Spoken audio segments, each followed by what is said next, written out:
Petrețuța. Vorbe memorabile. Despre comunism. Comunismul e cea mai mare aflare întreaba din istoria omenirii. Comuniștii au vrut să ne facă fericiți cu forță. Ba, să fiți fericiți, că vaia mama dracului. Adică să mănânci bine, să bei bine, să dormi bine și la loc comandă. Că să constați că e incapabil comunismul de guvernare, nu trebuie să ai doctoratul în științe sociale. Orice bă vede că nu e bun. El vede că măsa răbda, nevasta răbda, copiii răbda. Vede tot și totul pute. A te opune comunismului înseamnă apară puritatea codului penal. Comuniștii nu trebuie tratați ca infractori politici. Ei trebuie tratați ca infractori de drept comun.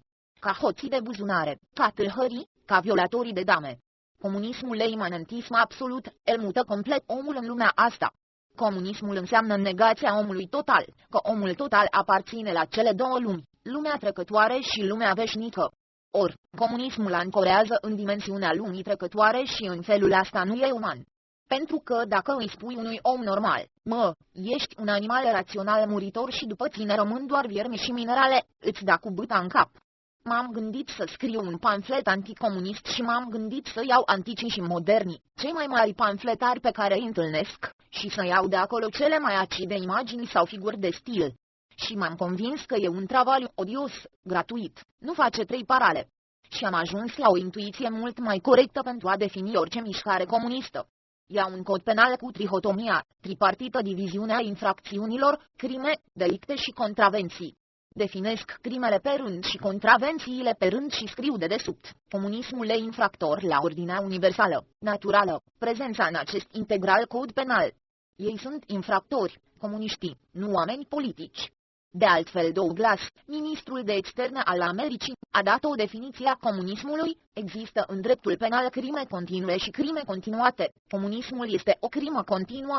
Comuniștii sunt atât de terestri, că eu nici nu i-aș lăsa să se urce în avion, și între București și Moscova i-aș pune să meargă pe jos, umplând de sagii cu mâncare din loc în loc. Comunistul știe că e animal, știe că e rațional, și știe că e absolut muritor. Dar în felul ăsta, cu toată raționalitatea lui, între el și Dihor nu e nicio deosebire. Comunismul, unde a triumfat, tebelește sistematic. Rusia a demonstrat, tehnic, practic și teoretic, nulitatea comunismului. Stalinismul e definiția comunismului.